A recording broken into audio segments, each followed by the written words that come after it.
আসসালামু আলাইকুম এভরিওয়ান, তোমার দেওয়া ভালোবাসা গল্পের 54 নম্বর পার্ট। তো আর বেশি কথা না বলে চলুন গল্প শুরু করে দেই।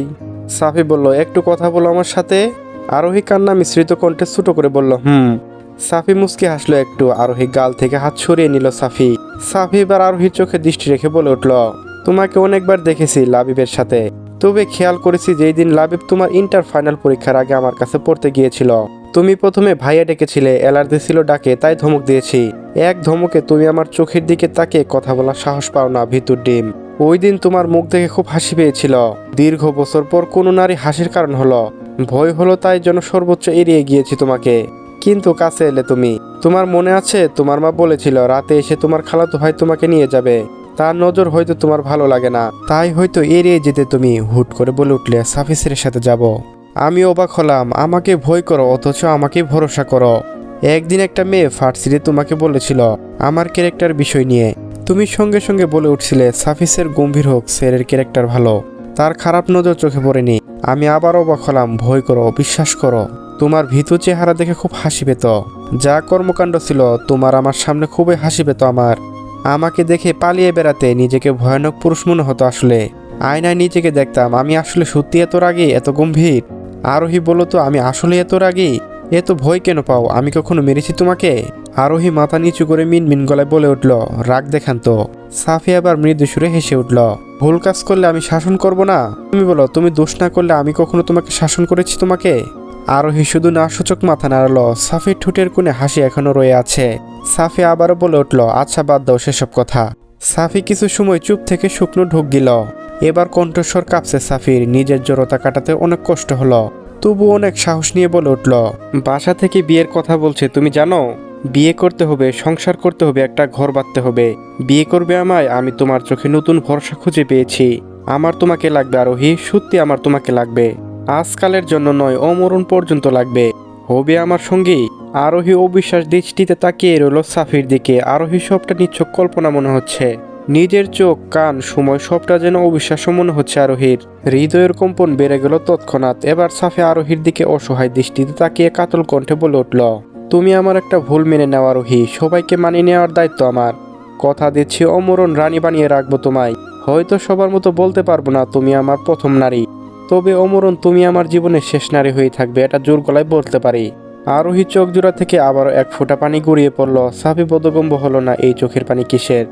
আরোহীর ঠোঁট জোড়া তীর তীর করে কাঁপছে, যেন কিছু বলতে চাইছে। সাফি আবারও আরোহীর চোখ জোড়া স্থির দৃষ্টি রেখে বলে উঠল, তুমি এখন বলতে পারো আমি শুধু তোমাকে যাচাই করতে গিয়েছি, তুমি করুণী আমার সাথে বাকি জীবন কাটাতে পারবে কিনা। তোমার সম্পূর্ণ অধিকার আছে এতে।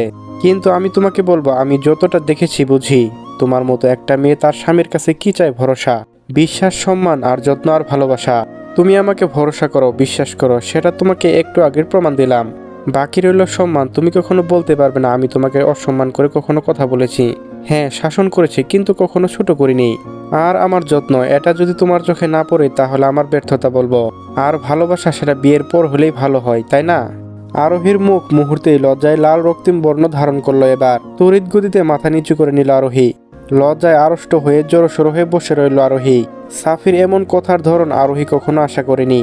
মুহূর্তে এক ভয়ানক লজ্জাকর অস্বস্তিকর ঘিরে ধরল আরোহীকে। সাফি নিঃশব্দে মুচকে হাসছে আরোহীর দিকে তাকিয়ে। আরোহীকে আরো লজ্জায় ফেলতে সাফি আবারও আরোহীর দিকে তাকিয়ে বলে উঠল, তোমার যদি সন্দেহ থাকে আমাকে ভালোবাসতে পারবে কিনা, তুমি আমার উপর আশ্বাস রাখতে পারো, আমি বিয়ের পর আদায় করে নিতে পারবো। সাফির মুখে এমন কথার ধরন শুনে আরোহী কান গরম হয়ে আসছে লজ্জায়।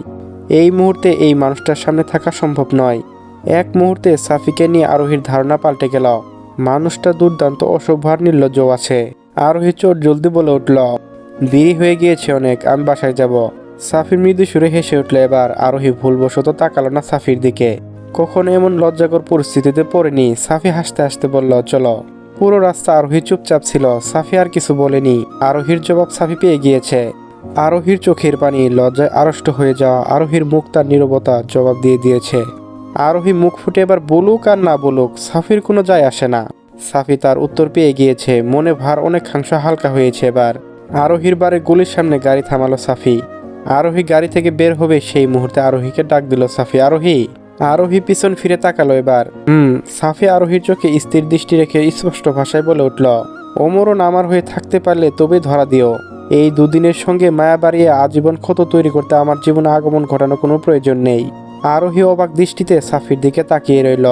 সাফির এত কঠিন ভাষা আরোহীর হৃদয়ে যেন মুহূর্তে এক ভয়ানক ঝড়ে তুলপাড় বাঁধিয়ে দিল। সাফি এবার নরম কণ্ঠে বলে উঠল, যদি তোমার জবাব না থাকে তাহলে না বলে দিও, আর যদি তোমার জবাব হা থাকে তাহলে আমাকে না বললেও চলবে। আমি সবটা দেখে নিব, তুমি শুধু দিন শেষে আমার খোঁজটা নিও। আমার অতীত নিয়ে যদি তোমার কোনো প্রশ্ন থাকে তাহলে তুমি নির্দ্বিধায় করতে পারো। আমি এখন থেকে তোমার সকল প্রশ্নের জবাব দিব। আমি তোমার কাছে আগেই বলেছিলাম আমার কোনো বিষয় তোমার কাছে লুকানো থাকবে না। যাও, এবার বাড়ি যাও।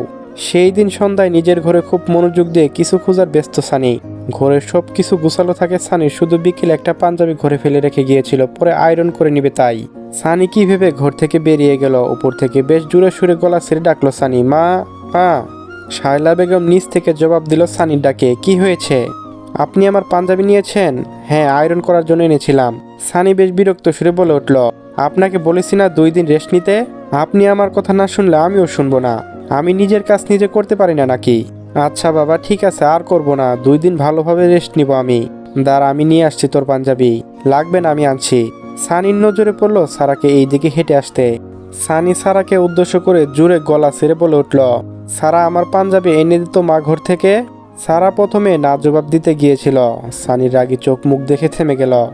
সানি আন্দাজ করতে পেরেছিল সারা না শব্দটা বলবে। সারা মুখ ফুলিয়ে বলে উঠল, আনছি। কয়েক মিনিটের ভেতর সারা সানির ঘরে প্রবেশ করলো। সানি ড্রেসিং টেবিলের সামনে দাঁড়িয়ে কী সব খুঁজছে। সারা সানির পাশে দাঁড়িয়ে হাত বাড়িয়ে এগিয়ে ধরলো সানির সাদা রঙের পাঞ্জাবি। সানি পরনে ছিল সাদা রঙের ট্রাউজার আর সাদা রঙের সেন্টুর গেঞ্জি। সানি সারার হাত থেকে পাঞ্জাবিটা নিয়ে পরে নিল তৎক্ষণাৎ। সারা সরু দৃষ্টিতে তাকিয়ে সানির কর্মকাণ্ড দেখছে। সানি আয়রনারের সামনে দাঁড়িয়ে পাঞ্জাবি গলাতে থাকা সোনালি রঙের বোতামগুলো লাগাচ্ছে। সারা কিভাবে প্রশ্ন করে বসলো সানিকে, আপনি এত সাদা রঙের পাঞ্জাবি পরেন কেন? সানি বোতামগুলো লাগাতে লাগাতে সারার দিকে দৃষ্টি রাখলো। ঠোঁটের কোণে তার সুপরিচিত স্মিত হাসি এনে স্বাভাবিকভাবে বলে উঠল, আমার গায়ের রং তোমার মতো এত ফর্সা না, বেশ চাপা আমার গায়ের রং, তাই সাদাটাই বেশি ফুটে ওঠে। এই জন্য সাদা রং কিংবা হালকা রঙের পাঞ্জাবি পরি বেশি। সারার একটু ভালো লাগলো সানির মুখে তার গায়ের রঙের প্রশংসা শুনে, তবে তার থেকে বেশি বিরক্ত লাগলো সানি তার গায়ের রং নিয়ে এভাবে কথা বলায়। সারা সানির কথায় ঘোর বিরোধিতা করে বসলো। সারা কপাল কুঁচকে বলে উঠল তৎক্ষণাৎ, আপনার গায়ের রং মোটেও চাপা না, উজ্জ্বল শ্যামলা বর্ণ গায়ের রং আপনার। আর ছেলেদের এই গায়ের রঙই ভালো লাগে, আপনার গায়ের সব রঙে ফুটে ওঠে। সানি সারার দিকে তাকিয়ে নিঃশব্দে মুচকি হেসে উঠল। সারা ঝুঁকে বসে কত কি বলে ফেলছে তার ধারণার বাইরে। সানি সারার দিকে এগিয়ে গিয়ে সারার থুতনিতে ডান হাত রাখল। সারা ডাগর চোখ জুড়ায় স্থির দৃষ্টি রেখে বলে উঠল, তোর এই চোখ জুড়া আমায় দেখি পৃথিবীর সব থেকে সুন্দর আয়না, কারণ তোর এই চোখের দিকে তাকালে আমার নিজেকে পৃথিবীর সব থেকে সুদর্শন পুরুষ বলে মনে হয়। সারা তার দৃষ্টি নামিয়ে নেয়। নিজের বলা কথা মনে হতেই অস্বস্তিতে পড়ে গেল সারা। সানি মৃদু সুরে সুর তুলে গেয়ে উঠল এবার, যদি আরেক জনম আমি পাই গো, সে জনমে তোমাকে আমি চাইব। সারা এক ঝটকায় হাত সরিয়ে নিল সানির থেকে। সানির এই গান মনে মনে বেশ ক্ষিপ্ত হলো সারা। এ জন্মেও চাই, হাজার জন্মে হলেও সে তো জন্মে চাই। নিজের এই মনে গভীরভাবে গেঁথে থাকা বাক্যটা রাগে অভিমানে এই মুহূর্তে বলতে পারল না সারা। সানির উপরে অভিমানে খুপে বলে উঠল, আমি চাই না, এই জন্মে নাও কোনো জন্মেই চাই না আমি।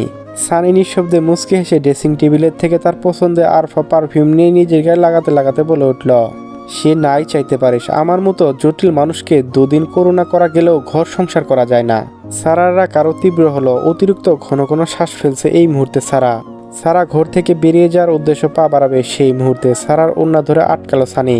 সারা কপাল কুঁচকে অনেকটা কৌতূহল নিয়ে সানির দিকে ফিরে তাকায়। সানি তার মতো তার ব্যবহৃত পছন্দের আর মাফ পারফিউম লাগিয়ে দিতে লাগলো সারার ওড়নায়। এই জন্য সানির অভ্যাস হয়ে দাঁড়িয়েছে তৈরি হওয়ার সময় সারা আসলে ওড়নায় তার ব্যবহৃত সুবাস লাগিয়ে দেওয়া।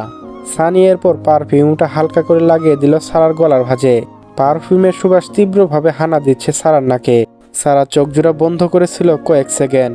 সানির কথায় চোখ মেলেছিল সারা। সানি পারফিউম আবার ড্রেসিং টেবিলে রাখতে রাখতে বলল, তবে আমাকে কখনো ভুলতে পারবি না।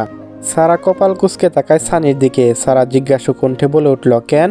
সানি আয়নায় নিজেকে দেখতে দেখতে তার নিজস্ব ভঙ্গিতে বলে উঠল, ওই তো আমার প্রতি তোর অভিযোগ। অভিযোগের সম্পর্ক অমরণ থেকে যায়, আমাদের সম্পর্ক অভিযোগে বেঁচে রবে অমরণ। সারা সানির মুখের দিকে তাকিয়ে বেশ শক্ত গলায় জবাব দিল, যদি সকল অভিযোগ আমি শেষ করে দেই? সানি এবার থামল, ঘাড় ঘুরিয়ে তাকালো সারার দিকে। কিছু সময় সরু দৃষ্টিতে তাকিয়ে রইল সারার দিকে। এরপর হালকা মৃদু সুরে হেসে উঠল সানি। সারা কপাল কুঁচকে তাকিয়ে রইল সানির হাসির দিকে। সানি হাস্যোজ্জ্বল মুখে বলে উঠল, অভিযোগের দায়িত্ব অমরণ। পৃথিবীতে কত শত মৃত মানুষ এখনো কারো না কারো অভিযোগে বেঁচে আছে। চাইলেই যদি সব হিসেব মেটানো যেত তাহলে অভিযোগ শব্দটা সৃষ্টি হতো না। বয়স কম তো, এত কঠিন কথা বুঝবি না, আর একটু বড় হ তখন বুঝবি। সারার বুকটা তৎক্ষণাৎ আঁতকে উঠল সানির এমন কথায়। বুকের ভিতর অজানা ভয়ের আতঙ্কা পুরো শরীর যেন শিহরণী করে উঠল মুহূর্তেই। সারা চোখ মুখ কুঁচকে অনেকটা রাগী কণ্ঠে বলে উঠল, আপনার এসব কঠিন কথা বলা বন্ধ করুন তো। সব সময় উদ্ভট কথাবার্তা, ভালো কোনো কথা বলতে পারেনি না আপনি।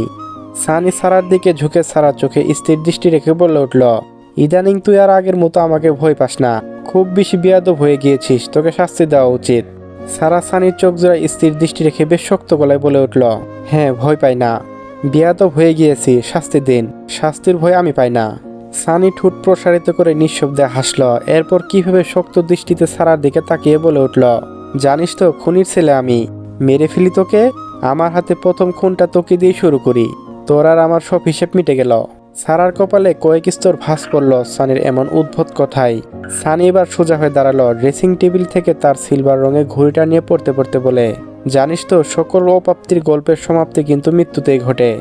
সারা বেশ ক্ষিপ্ততার সঙ্গে বেশ আওয়াজ করে বলে উঠল, চুপ করেন আপনি। আপনি কি সত্যি কোনো ভালো কথা বলতে পারেন না, নাকি আমার সাথে এমন করেন? সানি মুচকি হেসে বলে উঠল, মানুষটা এমন বেশ রসিক। সারা বলে, ঠিক বলেছেন আপনি। তবু এই বেরসিক মানুষটার জন্য কত করুণা আপনার। তা সেটা কতদিন স্থায়ী থাকবে শুনি? করুণার ভার নেওয়া এখনো ক্ষমতা হয়েছে আপনার? সারা নিশ্চুপ হয়ে দাঁড়িয়ে রইল।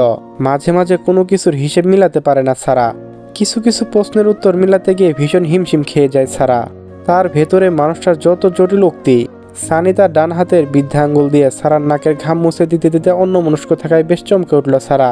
সানি ঘাম মুছে দিতে দিতে বলে উঠল, তুই এত ঘামিস কেন? আগে তো এত ঘামতি না। সারা বলে, জানি না কেন, এটা তো আপনার সমস্যা নাকি? সানি কপাল কুঁচকে বেশ বিরক্ত ভঙ্গিতে বলে উঠল, সবসময় উল্টো বোঝার স্বভাব। ঘরে তো এসি চলছে, একটু সিঁড়ি বেয়ে উপরে উঠেছিস তাই ঘেমে গিয়েছিস। হুট করে শারীরিক বৈশিষ্ট্যের কোনো পরিবর্তন হওয়া ভালো লক্ষণ নয়, তাই বললাম। সারা মুখ ফুলিয়ে বেশ ক্ষিপ্ততার সঙ্গে বলে উঠল, আপনার মুখ খোলা মানে উদ্ভট কথা, না হয় আপনার ডাক্তারি জ্ঞান। থাকুন তো, গেলাম আমি।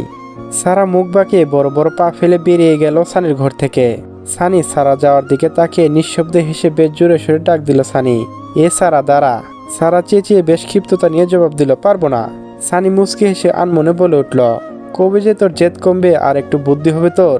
চলবে। গল্পটি কেমন লাগলো অবশ্যই জানিয়ে যাবেন। আর যারা এখনো চ্যানেলটি সাবস্ক্রাইব করেনি একটু কষ্ট করে সাবস্ক্রাইব করে নিন। ধন্যবাদ।